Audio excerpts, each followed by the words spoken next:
Hello and welcome to the Audio Epics podcast. So, last time we said we weren't gonna do it every week, and so we waited almost a year. Yeah, that's not every week, right? Yeah, that's right. And we never would have thought that we would be doing another quarantine questions episode because, it's been almost a year, so... Yeah. But here we are, again, in like an eternal quarantine, actually, because in Belgium the rules are so strange and we just don't know anymore. We don't follow it anymore, so we lock ourselves up in our home and we eat spiders now. It's been really cold lately and it's been snowing a lot, so... so we can drink all the the creepy crawlies get inside to hide from the cold. And so we can catch them and eat them. Yeah, and we can now melt the snow on our balcony so we can have something to drink too. Yeah. That's... Times are great. Yeah. Okay. Awesome. So we have another quarantine questions, as Eline just said. Yeah. We just gave them to each other. Yeah. And we had about 20, 30 minutes preparation. Yeah. So we came prepared this time. So we got each other's list. And then, we just looked at it, thought about it, and... Yeah, but not too long. So we don't know yet. I don't know what Eline's going to answer, and she doesn't know what I'm going to answer. The element of surprise is still there. Yeah, and let's hope we don't insult each other. Yeah. I'll let you start with question 1. Okay, so your question 1 for me is, if you were a D&D character... race and class, what would you be? So I guess you wanted to ease into it because this is like such a very easy question. And you know me so well, you can probably answer it for me. I was expecting you to choose something like a Wood Elf Ranger. That's exactly right, Witch Hunter.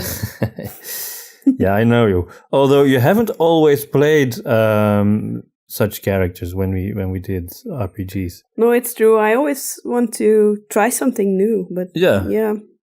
I remember you being something like a sorceress or a warlock and a priestess.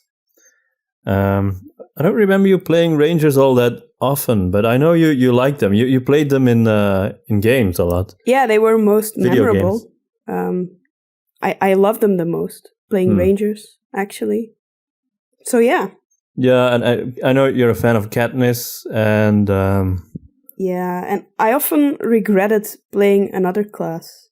When I picked a wizard in 13th Age, it was one of the most difficult classes there were, but it looked kind of cool.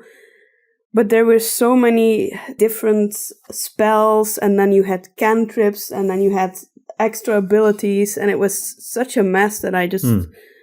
I tend to do the same things over again then, and it makes playing less fun. Well, if you ever want to play 13th Age again, the Ranger is very, very simple in that game. Well, I guess I would pick the Ranger next time. And you get a pet. Ooh, I like pets. Yeah, I like that too. Because I don't have them in real life. Yeah. Well, we have 2 children pets. That counts as pets, right? Okay, so your first question for me was... which versus movie would you like to direct? Versus movie, like Batman versus Superman, Freddy versus Jason. Exactly. Yeah. I came up with the idea of Toothless versus Alduin. Awesome. That's so awesome. 2 dragons. Yeah. And which Toothless would you pick? The one from the movies or the one from the book series? I'd pick the one from the books because he can talk. And that makes it more interesting. Yeah, but he's kind of losery. Yeah, that makes it even more interesting. That would be a very short movie. It would just be Alduin doing... I don't know. We'll see. I mean... I guess... However... That's what you would expect, but it doesn't have to go that way, I just like the idea of, this wimpy dragon versus big, powerful, evil dragon. Yeah, maybe they will become friends. They become friends. Although they wouldn't be able to communicate very well because, Toothless kind of speaks English with a lisp. And, yeah, right. And Alduin would be like... speaking Dragonese, well, a different kind of Dragonese. They do fit together, don't they? And at the same time they're completely different. So, well, I guess Toothless from the movie would be cool too. Yeah, because he would be super fast. Yeah, and that would probably make for a more interesting battle. Yeah. Oh, if I would do that question, I think I would go for E.T. versus Terminator. He would just keep healing himself, probably. E.T., yeah. Yeah. Spamming heal. Yeah. Right. Okay. Yeah, your turn. So, your next question for me, question 2. Become a new superhero. Give me your name and powers and describe your costume. That was a very difficult question. So, I think I would pick the superpower where I can turn a random object into a kind of food of choice. Okay. Maybe I could wear a blue apron, or maybe something, maybe just a sexy gothic dress. No typical gym suit, because it makes my butt look fat. And my name would be Scarlight. Wow, that's a cool name. It was just the first thing that popped into my mind, but then I was like, hey, that makes sense, because Scar says in The Lion King, stick with me and you'll never grow hungry again. Right, it does say and that. Starlight is like, it's something bright and positive, so be the light in people's life who are very hungry. Okay. But I wouldn't do light food, though, because... Why would you? My dietitian is against that. She says it's actually there we are. Not healthy. So I would just do great, healthy food. And then everyone would be happy. I think you would be a very popular superhero. Yeah. And if someone insulted me, I would just give them a cake and the quarrel would be solved. I think so too. In a second. So there would be no fights. Maybe food fights. Food fights, of course. Yeah, I really like that idea. It's very original. Okay. Do you have an idea what superhero you would No, not really, actually. It is a tough question. Yeah. Okay. So, your next question for me was, take an animal from a story and give him superpowers.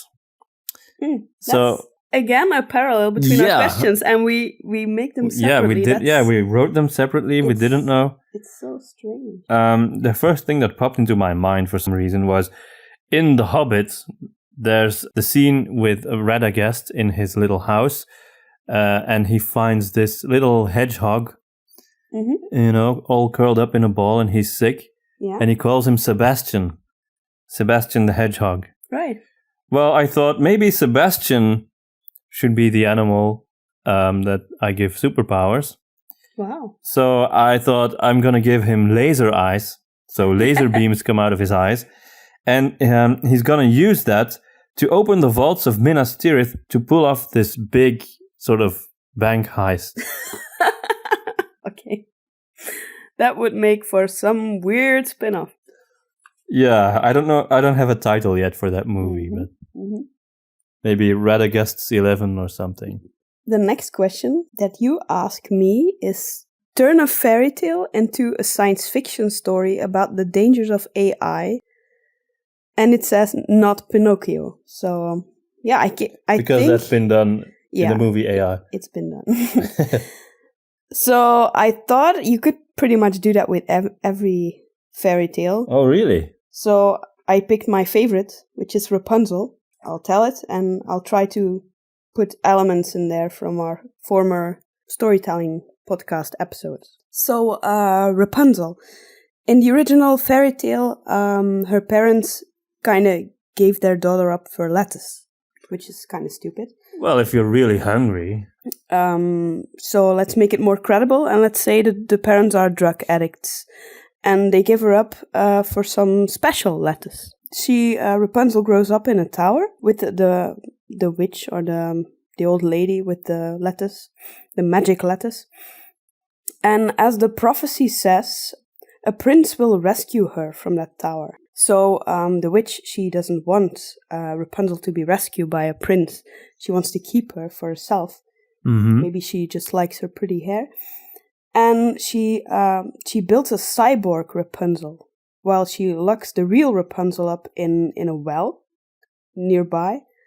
And the cyborg Rapunzel is kind of crazy. And it is built by the witch, who is really tech savvy and stuff, to kill every prince that passes by. So it's like, Rapunzel, Rapunzel, let down your hair. And she lets down her cyborg hair, and prince... Like... Yeah, something like that. The prince climbs up, and then the cyborg says, terminate, or exterminate, and kills every prince that passes by. Yeah, of course, the witch, she loves to watch when that happens. And meanwhile, Rapunzel is still on the bottom of the well. She gets magic food from the witch. She puts it in a bucket and lets it down. And she gives her magic food that enables her to fill her stomach and survive, but it takes away her voice, so she cannot scream for help. There's a bit of Little Mermaid in there too. Yeah. This is a very weird concept. Yeah, perhaps, but I didn't get a lot of time to put some real thought into it. So it's fascinating. So one day, a curious prince, just, I don't know why, but he's like you. He's just curious, and he wants to look down the well, because he sees the witch, and she obviously put something in the bucket and she let it down. So he wants to see what it is. He wants to see if it's tasty, and then he notices that Rapunzel is down the well, so he actually knows that the other Rapunzel must be some kind of decoy. It must be a trap. Ah, okay. So the prince is smart, and he goes back to the castle, and he makes his rich daddy make another cyborg. Or no, wait. No, he has a sidekick, good story always, he has a sidekick. It's not a dumb sidekick for a change, but he's very good with technology. And okay. The nerd sidekick. Yeah, the nerd sidekick. And he sends the sidekick up to reprogram evil Rapunzel cyborg. And he does well. And the cyborg turns against the witch, while actually the prince saves her from the well by pulling her up with the bucket. And the sidekick, is kind of the hero, but the prince gets Rapunzel, and they marry, and they live happily ever after. And the witch is killed by her own cyborg. So beware, people. If you create cyborgs, then you might end up killed by it. Wow, that's powerful. Powerful story. Yeah. Really brings home the message of the dangers of AI. Okay. I'm amazed how you came up with this entire movie in less than 20 minutes, like 10 minutes. Well, it's probably... I mean, it's a weird movie. It's very weird, yeah. I don't know what genre it actually... I think J.J. Abrams would love it. Well, he would probably just... I think it makes too much sense for J.J. Abrams. He would put a couple of plot holes in there and then say, wow, it's perfect. Yeah. Maybe Rapunzel has a mystery box somewhere. Yeah. Yeah. Oh, yeah, then it was actually very J.J. Abrams proof, because I started to tell about him going back to his rich daddy to create another cyborg, so I just stopped there. So he goes back to his father and asks him to create another cyborg, and he does. The end. The end, yes. And if you want to know what happened to the other cyborg, I'm not going to tell you because it's cool, according to J.J. Abrams, to just not explain it. Okay. That was impressive. Okay, time for your question. Yeah. So the next question for me is, blend two stories. Take all the elements of one story and put them in the setting of another story. So, for example, take all the elements of Lord of the Rings and put them in the galaxy of Star Wars. Yeah, but that's my role. Then give your movie a title without using the word in. So, not Lord of the Rings in Star Wars or something, or Star Wars in Middle-earth. You can't do that. You can't do that. Okay. I have Batman set in the 19th century in a kind of gothic style a la Phantom of the Opera. And I've retitled it The Strange Case of Mr. Wayne. Because that sounds like a 19th century novel. Probably. Like, isn't it The Strange Case of Dr. Jekyll and Mr. Hyde? So, yeah. Maybe The Strange Case of Mr. Wayne and the Batman or something. It makes too much sense. Not weird enough. Someone should create this, yeah. Yeah, I can imagine Batman sort of going after Jack the Ripper or something. Is he going to sing like the Phantom? Maybe he has a little Robin that can whistle tunes. I don't know. Interesting. Yeah, your turn. My question 4 is a bit shorter, so that's nice. What is the worst adaptation you have ever seen?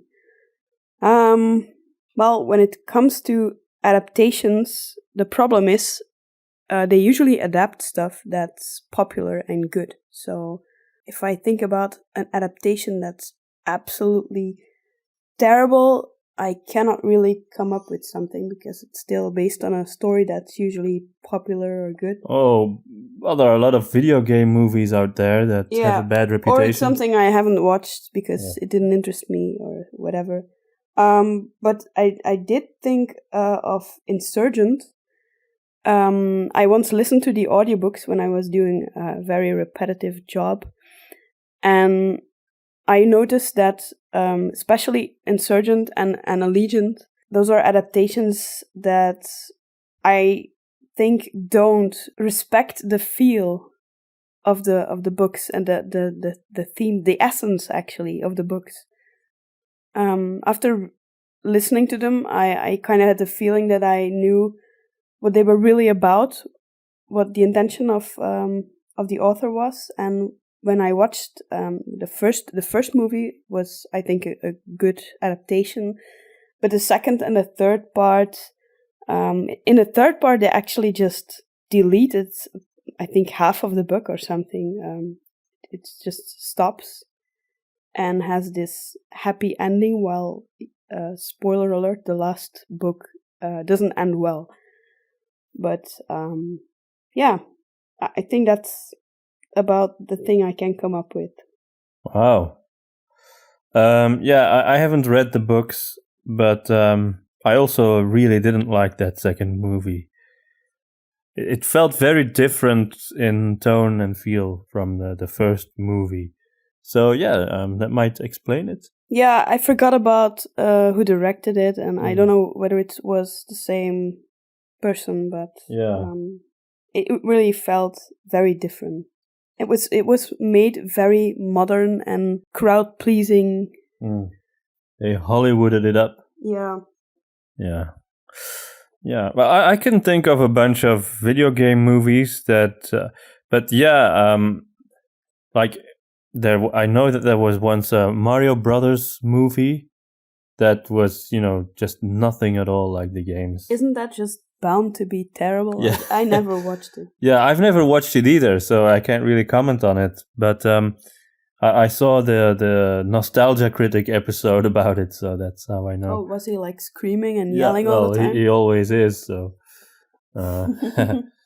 But yeah, you're right. You tend to avoid those kinds of things. What I do wonder is when they make video games into movies, why do they always pick, these sorts of games that just really don't lend themselves very well to that? Like Mario Brothers? I mean, why would you make a movie out of that and not Mass Effect, That would make a great movie. Yeah. Didn't they say they were going to make Tetris the movie, or was that a joke? I think it was a joke. I saw that trailer once, and it was quite creative what they did with it to make a movie out of it. But it was kind of a joke trailer, I think. Maybe a fan movie. Yeah. Okay. You had another question for me, and that was, if you could have a costume from any character from a movie or theater production, which would it be? Now, I wrote something down, but in the meantime, I thought of something else. Okay, I want to know them both. Yeah, so I wrote down a Rider of Rohan because I think the Riders of Rohan, they look awesome. They have the coolest helmets in history. They look a lot like historical helmets, like the Sutton Hoo helmet. But and they have these awesome green cloaks, and it just the whole look is just awesome, I think. Yeah. But then all of a sudden something else popped into my head, which is the movie Bram Stoker's Dracula.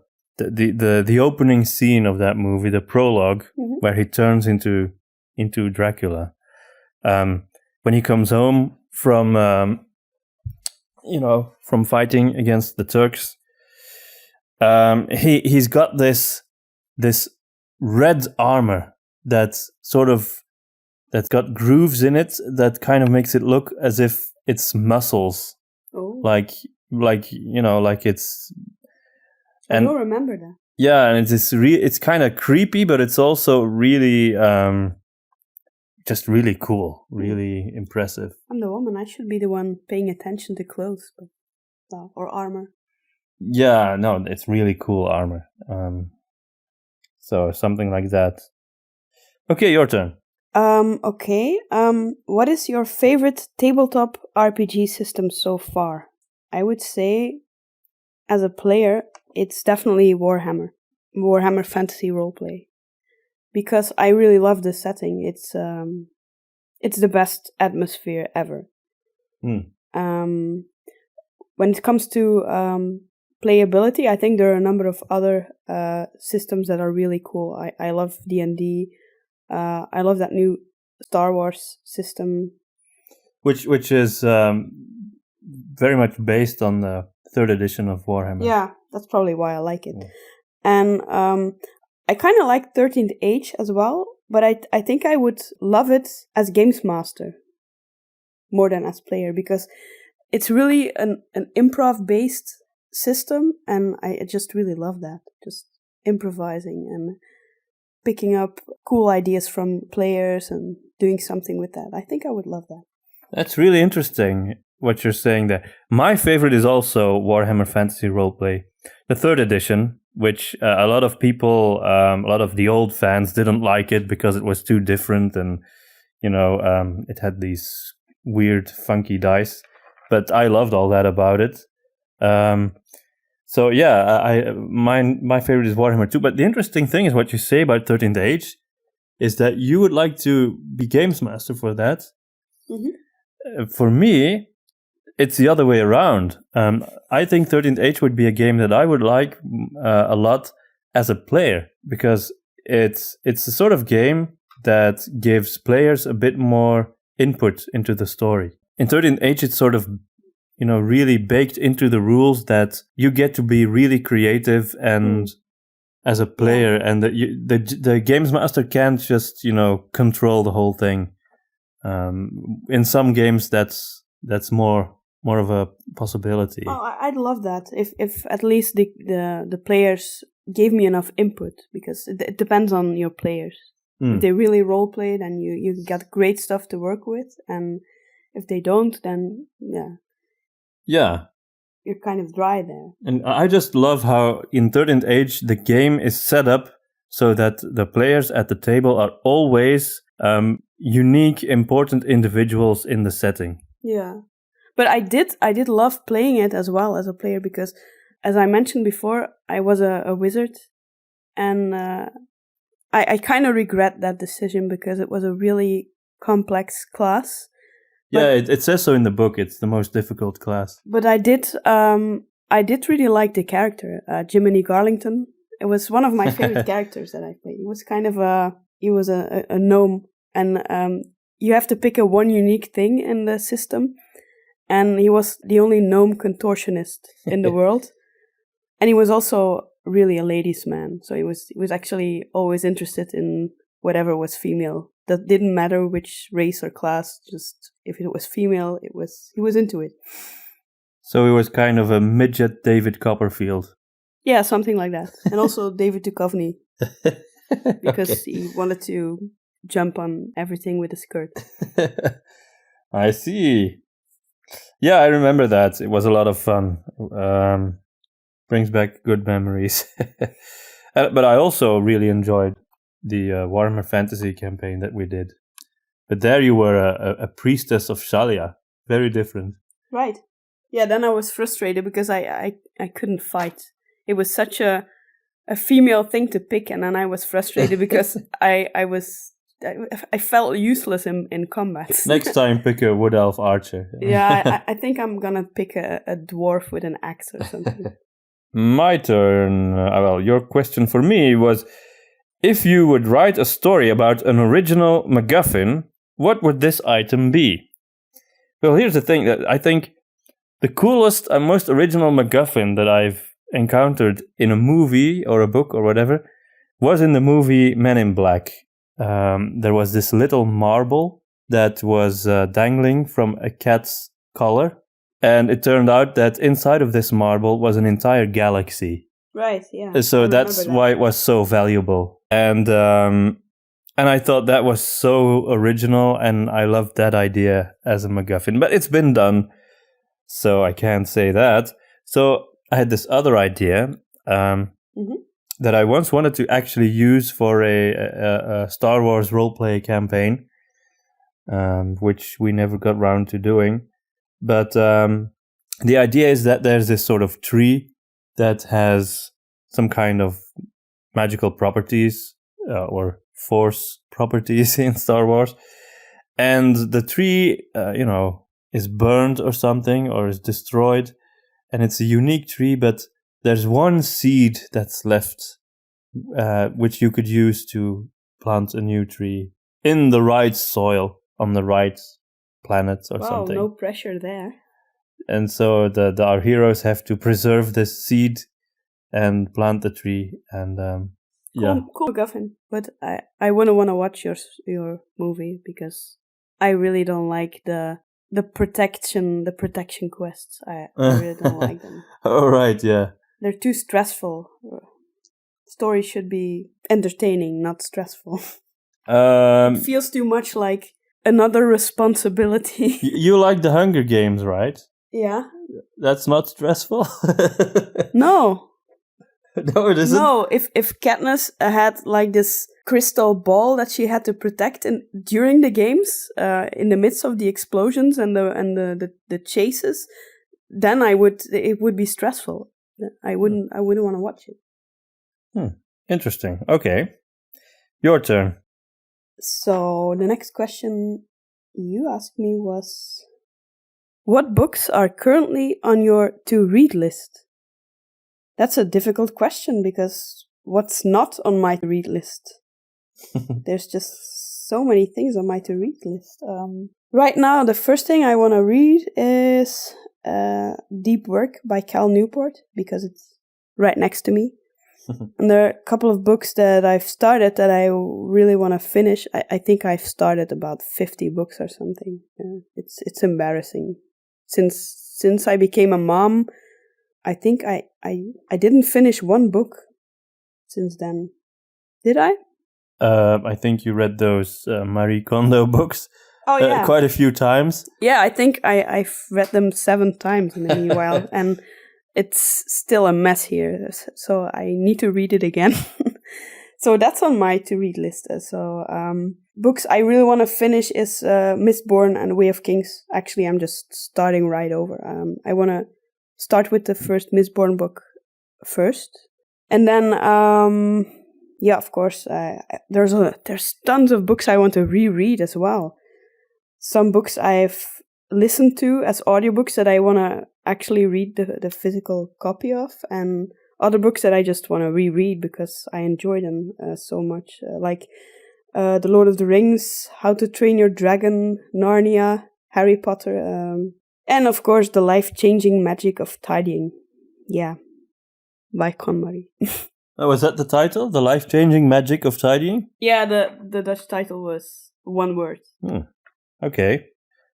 Well, that's a very good answer, I think. Well, it was Dutch, so I think they were just cheap and they wanted to spare ink. I have about 40 or 50 books on my to-read list as well. But But I'm currently reading The Faithful and the Fallen series by John Gwynne, which is an epic fantasy, and I'm really loving it. And I definitely want to read the whole series. And I'm also in the midst of the Dragonlance series by Margaret Weiss and Tracy Hickman, and the Godric and Felix series. I'm so jealous you actually get to finish books. But you're on the train a lot, and that really helps. Yeah, that's where I read, on the train. I just try to cram all my work between dropping the kids off and getting them back, so there's really no room for reading. Well, we should just make it an evening thing. Instead of watching a movie, we could read a book. Anyway, right. Your next question for me was, you have to write and direct a sports movie. Which kind of sports would you pick? Introduce a new element to make it less boring. Yeah, the thing is, I don't have the least bit of interest in sports. So I don't watch any sports, I don't follow any. So you probably did that just to annoy me, didn't you? Yeah, exactly. Well, I thought, fencing is a sport, and it's the most fantasy-like sport I could come up with. So I picked that, and to make it more interesting, I thought in this movie there's going to be a duel between two fencers on a bouncy castle. Oh, okay. That's interesting. Fencing on bouncy castles. Yeah. That really is cool. Bring in the element of unpredictable terrain. I think that's going to be extremely difficult, and it's going to cost you a lot of bouncy castles. Yeah. If someone stakes the castle, then...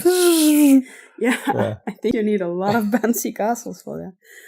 Yeah. Maybe they once tried it, but they stopped doing it because it was it's just a bad idea. Okay. Okay, your next question for me was, what is was your favorite multiplayer video game experience? Well, I think I had a lot of fun playing Guild Wars 2. Yeah, that brings up some nice memories. We also had some real-life friends that we played that game with. Yeah, we do have real-life friends, Yeah, they exist. They're not made up. Yeah, some of them are real, right? I hope at least some, yeah. Yeah. Well, we should try and see them sometime. Yeah. So if you're listening, guys, yeah, go on. So yeah, that was really fun. It wasn't quite that immersive as playing Skyrim on my own. It's just, No, but I think the Guild Wars 2 world is a very interesting and beautiful world, except for the sometimes too much technology in there. It's kind of beautiful. The problem with MMOs is the jumping players who kind of kill the immersion, and also the insulting players. When you're just starting a new game, then they tend to really insult you if you're not that good. So and I did have a lot of fun as a child playing Mario Kart with a friend. Oh right, yeah, racing games. Yeah, that was really with cool. Another player. Yeah. Okay, so if you could, your question for me, if you could ask any prop from a movie for your birthday, what would it be? And I came up with, I want to have a complete Skeksis or Mystic puppet from the Dark Crystal. I wanna own one. Cool. Okay.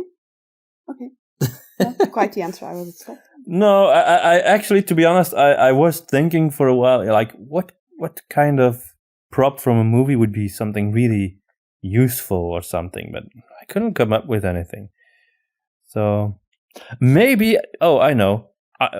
Can I still change my answer? Sure. I want to own the wardrobe from the Narnia movies. Me too. Yeah. And I want to put my coats in there. Let's get incredibly rich and buy. Yeah.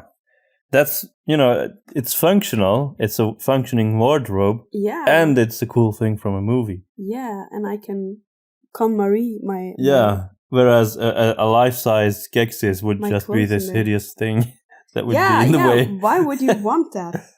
Because it's cool. No, I'm gonna go for the wardrobe. Oh, or Excalibur. I think I would pick Excalibur. We have Excalibur. But it's not the real Excalibur. No, it's not the real one. No, it wasn't given to us by the Lady of the Lake. You bought it in a shop, but still. Next question. The best fight scene? Not a battle scene, a fight between 2 or 10 characters max. So not a battle scene. No, that's different. Like just a fight scene. Yeah, that... like not the Battle of Helm's Deep. That doesn't count. Not the battle from 300 and not the battle from Narnia and so many cool battles. Just a fight scene. A fight. Okay, a fight. I would... Between a few characters. Spontaneously... Could be something within a battle. Like the fight between Thorin and Azog. That's part of a battle. That's way cooler because I was spontaneously thinking about the fight between Hugh Grant and Colin Firth in Bridget Jones' Diary. I'm not too fond of that movie, but I really thought that was a cool scene when they actually fought in the fountain. It's just 2 actors that you don't really see beating each other up every day, especially Colin Firth's not kind of the fighting type. Maybe. But hey, I mean, it's no, I didn't really get the question. I thought I couldn't pick battles at all. Yeah, of course I would pick. I would definitely pick the fight between the Witch King of Angmar and Eowyn. Yeah, no, that's a good one. That's a really good one. So satisfied? I'm satisfied. Okay. I would pick the duel between Anakin and Obi-Wan in Revenge of the Sith. Ooh, that's my favorite. And the duel between Darth Maul and Qui-Gon Jinn. Yeah, that's cool too, but I think that final duel, with the lava and the whole drama of it all and yeah, that's my favorite fight scene, I think. Yeah, it's too hot for me. Too hot. Yeah. Okay. So, you got another fun question for me. If you were zapped into an offline RPG setting, yes. To spend the rest of your life, which one would you pick? So by offline, I assumed you meant a video game, but just not an online video game, right? So no MMOs. Okay. So that's very easy for me. This was very easy. I knew that right away. Yeah, I know what you're going to pick. It's Cyrodiil, the setting from The Elder Scrolls 4 Oblivion. Because it's a lovely place. It's where I would love to, retire. I knew you were going to say that. But so why did you ask if you already knew the answer? It does have hideous women. It does. But and Oblivion gates. No. Around I've the world, dealt with that, taking care of that. Oh, really? Yeah, I did the main quest already. Oh, okay. So, no, it's just, I think that whole setting has such an atmosphere that I can't find anywhere else. It's very soothing. It's very idyllic, beautiful. I don't know any other games or anything that feels quite like until you Oblivion. You encounter this cute imp and the music suddenly changes. Yeah, or a mud crab. From idyllic to yeah. Okay, your turn. What is your favorite Steven Spielberg movie?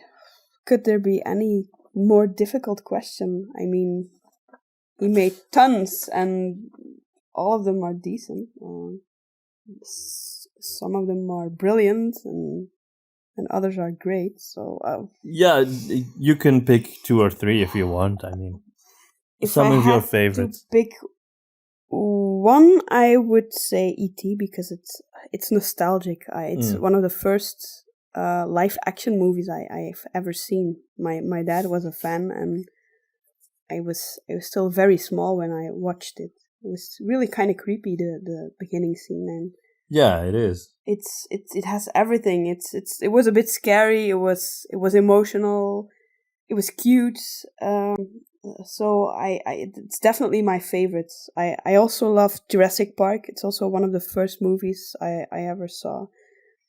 I thought Warhorse was very special and surprising. And I always had a soft spot for Empire of the Sun as well.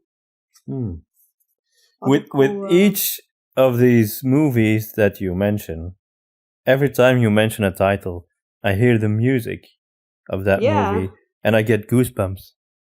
Yeah. It's John Williams, man. John Williams. There's no Spielberg without Williams. Actually, there are a few. Yeah, but they're a great match. Yeah, of course. So what are your favorites? Favorite Spielberg movie? I need to ask. Actually, this may come as a surprise, but I think I'm going to answer. I mean, of course, I have a soft spot for Jurassic Park because it was sort of the first movie I got really obsessed with. That was the first as a kid. Yeah, I was a huge dinosaur lover, and then that movie came out, and that was the first time I got really excited about a movie. So that was a whole special time in my life as a kid. But you had dinosaur lover at hotmail.com. No, we didn't have the internet yet. It's that long ago. Oh, yeah. Was it 1993? Yeah, exactly. Yeah. We didn't have internet in 1993? Well, we didn't. Oh, we did. I think we did. Anyway, I think I'm going to say AI. AI is pretty remarkable too. Yeah, because that movie is just something completely unique. It's, I think, a masterpiece. And I know some people don't like it, but I mean that there is always going to be people who don't like something. I think that movie is a masterpiece, and I also really like Indiana Jones and the Last Crusade, the third Indiana Jones movie. My favorite too. Yeah. Yeah. Yeah, and AI, it's awesome. The music is awesome. Great movie. I mean, Spielberg has tons of great movies. Yeah. It's hard to choose, but for some reason, there's something about AI that's just, I can't explain it, but it's special. It's like the whole movie's a dream. Yeah. It was a better sci-fi story about the dangers of AI than mine. I don't want to disappoint you, but no, I'm insulted. Okay, whose turn is it now? It's yours. Okay, yeah. It's yours. Question 9. Put Harry Potter in a romantic comedy as the main character. Or a main character. Harry Potter in a romantic comedy. Yeah. Which movie would it be, and who would play his love interest? Well, I immediately wrote down, it's not going to be When Harry Met Ginny. Because too obvious. It's too obvious, yeah. And also, I don't actually remember what the plot was to the movie When Harry Met Sally. I think it's about Harry meeting Sally. Yeah, I know it's Meg Ryan and they Billy probably Crystal. fall in love, and then there's this scene where she disappoints him or the other way around, and they have these montage, and then they're angry with each other and they don't call each other anymore, and then they make up and then they live happily ever after. Yeah, that. The idea I came up with was what wizards want, because that's brilliant. Because the movie What Women Want kind of has a magical element to it, so I thought Harry Potter would fit right in. But I think as his counterpart, I wouldn't pick Helen Hunt, who was in that movie with Mel Gibson. No, because I don't know, Daniel Radcliffe, Helen Hunt, no, just doesn't work. So I mean, there's a big age difference for one. Yeah, it's kind of disturbing. Yeah, so I picked Zoe Deschanel. You could give him a beard, a long gray one. No, I picked Zoe Deschanel to Daniel Radcliffe and Zoe Deschanel. Yeah. Okay. Picture in that? okay, I don't know if there will be chemistry. Daniel Well, Radcliffe, you never know that in Simon- advance. Yeah, he kind of has something robot-like, Daniel Radcliffe. But maybe that's the whole point of the movie, that she is this spontaneous girl, and she sparks his interest, or she doesn't, and she really needs to fight for his love because he's only obsessed with wizardry or something. Yeah, that. Your turn. So the last question already that you have for me is there a movie, book, game, or show that you normally wouldn't like, but you like it anyway for some reason? That's another difficult question. Because, yeah, are there many things I really don't like? Well, I mean, the sort of thing that you normally wouldn't be interested in. Yeah, wouldn't be interested in, but then you checked it out and you loved it, something like There are a that. lot of things like that. For example, when I started reading Elantris, I noticed it was very political, and I don't really like too much political stuff in books. But still, I loved it because it was so well done, and I was often prejudiced in the past. So same thing happened over and over again. Like with the Harry Potter books, there was this girl in my class and she just kept going on about it. And I was like, Harry Potter, what's this? What a stupid title. Who wants to read this? And that was before the movies came out. And then I decided to give it a shot, just to shut her up, basically. And I started reading the first novel. Of course, I had read a lot of fantasy novels as a child, but I had no idea it was something like that. I started reading and I was hooked, and then to the point that I actually went to London to purchase the new novels when they came out, to be the first one to be able to read them, because I couldn't wait any longer. And the same thing happened with The Lord of the Rings. I was always just mocking people who were these giant queues to watch that movie, and I was like, I'm going to see this silly romantic comedy instead, because I don't want to queue up there, and you're all stupid because why would you all want to sit on top of each other in a in a theater room just to watch a movie? What movie could possibly be that good?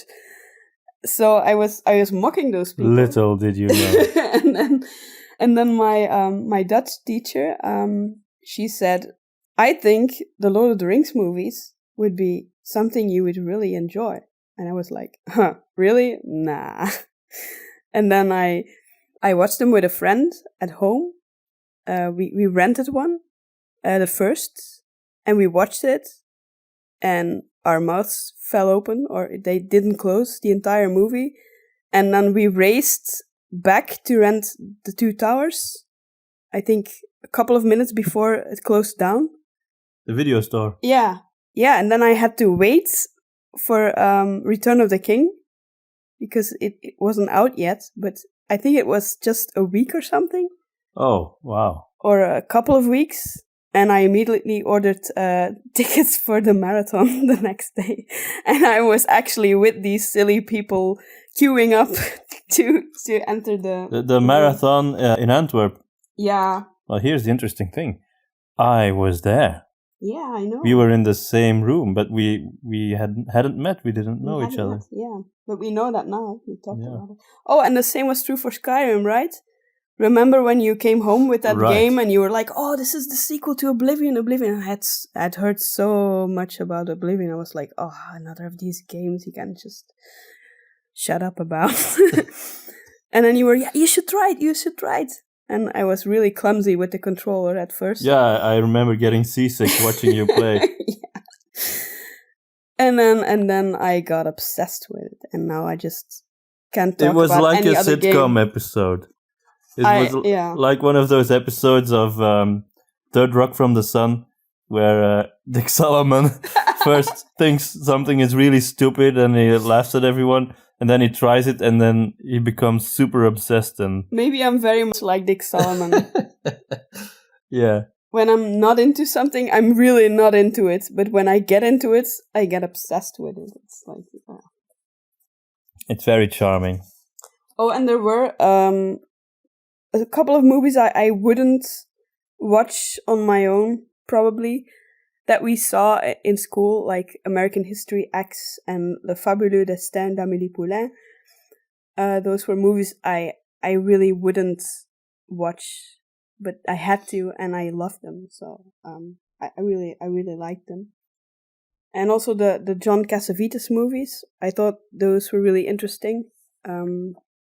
I had to watch those at university, and yeah, they kind of, I don't know why. It's not like I think they're great stories, but they just I feel a connection towards them. Maybe because they look so chaotic, but underneath they're all of these ingenious things that he does with camera work and the backgrounds, and it's yeah. It reminds you of our apartment.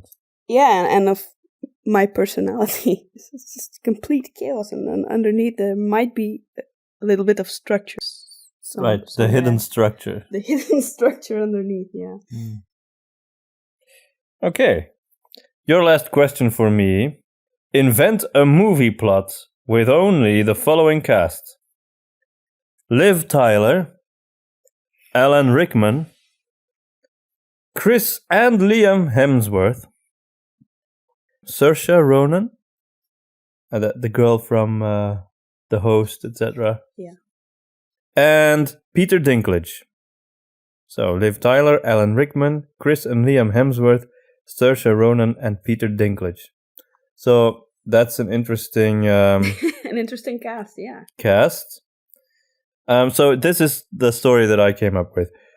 Thor and Gale both fall in love with Arwen, but her strict father, Snape, wants her to marry that rich dwarf from Game of Thrones instead. But then Saoirse Ronan comes by, and one of I think either Thor or Gale, falls in love with her instead. Wow, that's just lazy writing. That's not gonna get you any award. No, but you didn't even invent characters. You just took them. Actors can play different characters as well. So yeah. No, you failed the test. Sorry. What do we do now?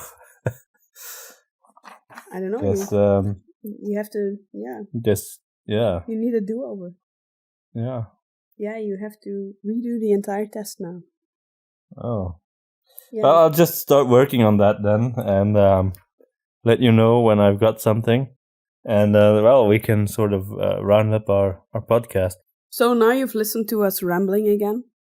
I hope you somewhat enjoyed it. I hope you didn't fall asleep. And and if you did fall asleep and it was you were supposed to fall asleep, then we're glad we could help. But if you missed your stop, your bus stop or train stop, because you fell asleep, we're sorry. Yeah, we're really sorry. And if you want to hear more ramblings, we could always do another lockdown dilemmas. Since we're in eternal lockdown of the spotless mind. If you came up with a cool lockdown dilemma, maybe you could listen to that episode again. Please send it to us or put it in the comment section, and we could perhaps make an episode around them. And the more absurd and the more ridiculous and the more original they are, the better. Yeah. We love that exactly. stuff. Yeah. All right. Thanks for listening, and I hope you had fun. We sure did. And talk to you next time. Good night. Bye.